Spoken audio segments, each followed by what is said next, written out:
in Nigeria, we all love to laugh, don't we? Yes, and the people who can make us laugh, whether on stage or behind the screens, or on TV, on radio, wherever, even on social media, we love them, and they give us so much big daddy laughs. But what does it take to be a successful comedian? Well, Joe, that is one thing we'll be looking to find out today on Breakfast Central, because we have a very, very interesting, one of the best, yes, when it comes to that business.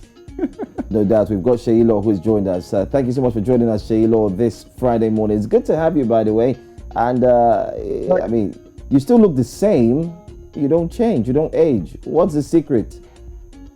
Well, I think one of the secrets is having a good family supporting you all through.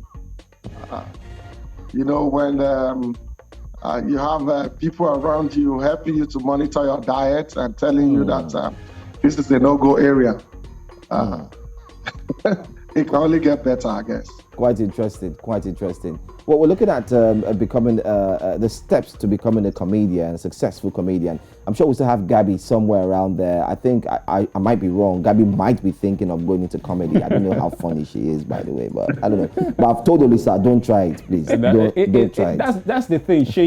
It's not for all of us. Some of us can be on TV, some of us can be on radio, some of us can read the news, some of us can do this, some of us can act, but not all of us can make people laugh and be comedians like what you do. So, Seyi, where did it all start? And because we have a very booming industry, just tell us all about it, Seyi. First, I think anybody can be a comedian. It is very possible for you to be a comedian, even if you don't choose to be. If you get a good comedy writer, you might just stand and recite all that has been written for you, and and people will find the humor in it. We saw it recently with Kim Kardashian on the Saturday Night Live, and that was quite hilarious. Yeah, that was funny. But then going mainstream comedy, like we have different branches of comedy, the sitcom. And then we have the stand-up aspect of comedy.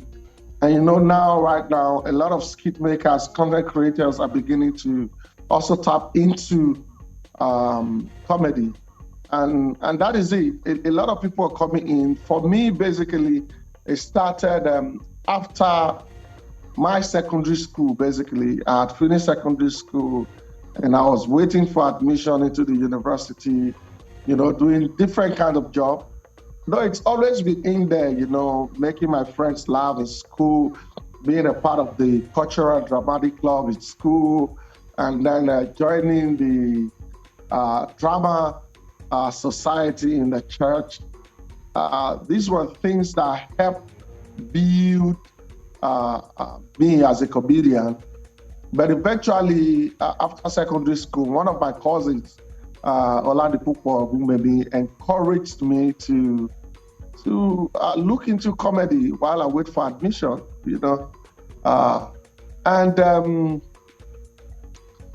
one day we were at home, we saw a movie on Snow White, and I guess I cracked a joke from that movie, trying to talk about the mirror on the wall.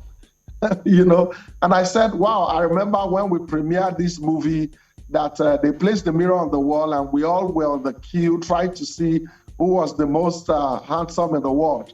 And different people on the queue were walking to the front of the mirror and they say, mirror, mirror on the wall, who is the fairest of them all? And the mirror was telling them their position, and George Bush went.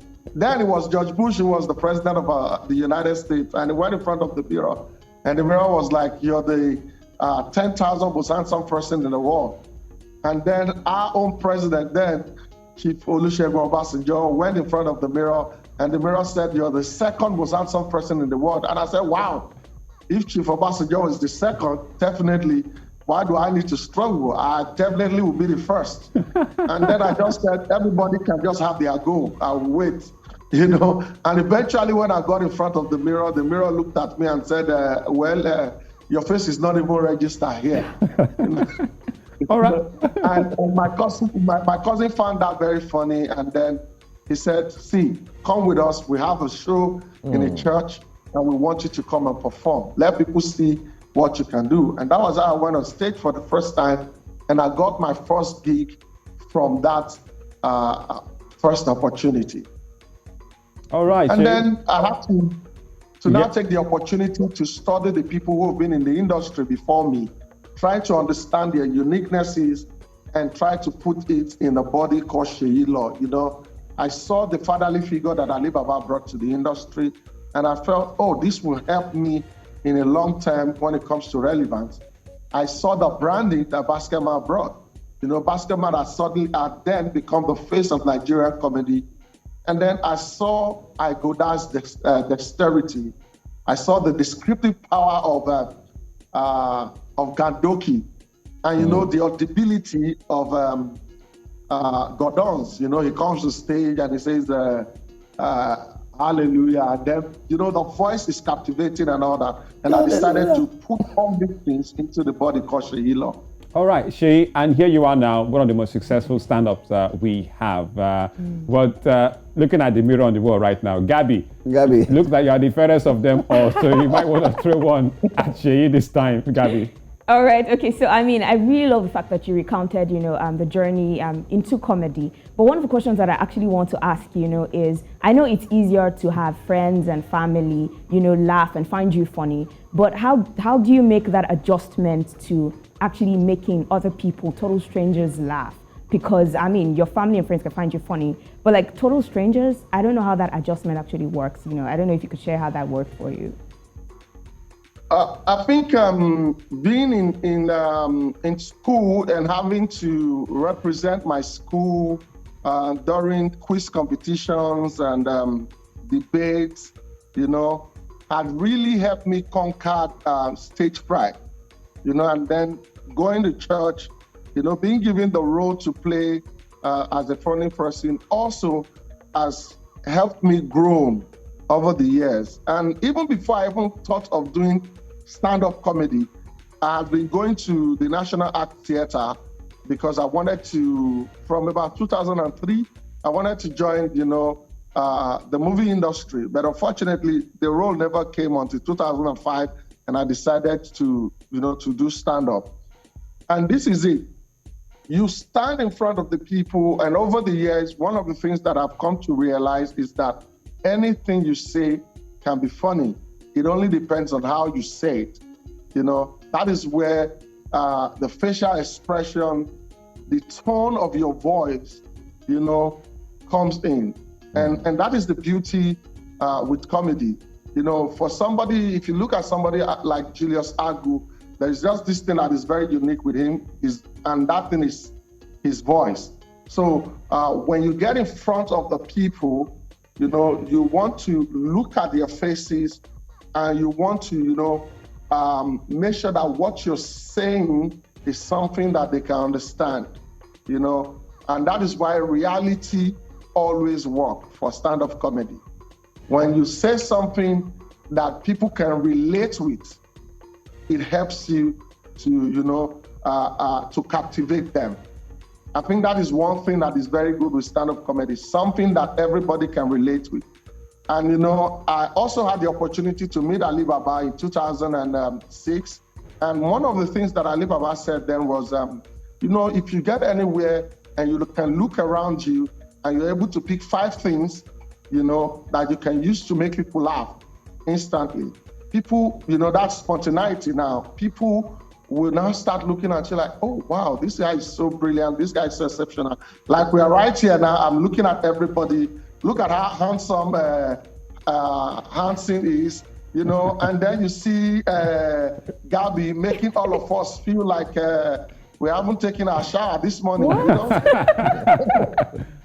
All right, well, thank you so much. I'm looking at my brother and I'm saying, wow, even if Gabby is the fairest of all, I'm definitely in the top position. All right, Seyi Law. I love it. That's so good. Thank you so much, Seyi Law. We really appreciate your time for coming on Breakfast Center today and, you know, blessing us with your presence and giving us those steps and an example of how we can make people laugh and become a successful comedian. Well, good luck once again on your upcoming show. I Got in a Fight. I'm looking forward to it, Seyi Law. I heard it's going to be no holds barred. So looking forward to it. Thanks once again, Seyi Law, for coming on Breakfast Central. Thank you. I think talking about the I Got in a Fight, I just wanted to chip this in. I was in the United Kingdom for about 2.5 months. And I went to some of their live recordings for some of their TV programs. And one of the things that I really enjoyed is the fact that they had this liberty to be able to say what they want to say. A lot of us, we like to say some things, but then those things become beer apologists that people don't want to hear in the mainstream. And that is what I'm trying to do. I'm trying to break that barrier, and I'm trying to say whatever comes to my mind. We need to look at some people in the face and tell them the honest truth. That is what a comedian should be, a social critic, and we should not be afraid to say what is on our mind. All right, Seyi Law, what we're going to do is we're going to have you back on some of our subsequent shows so we can discuss more about this new package. Thank you so much. Thank you for making our time to be here with us. We appreciate it.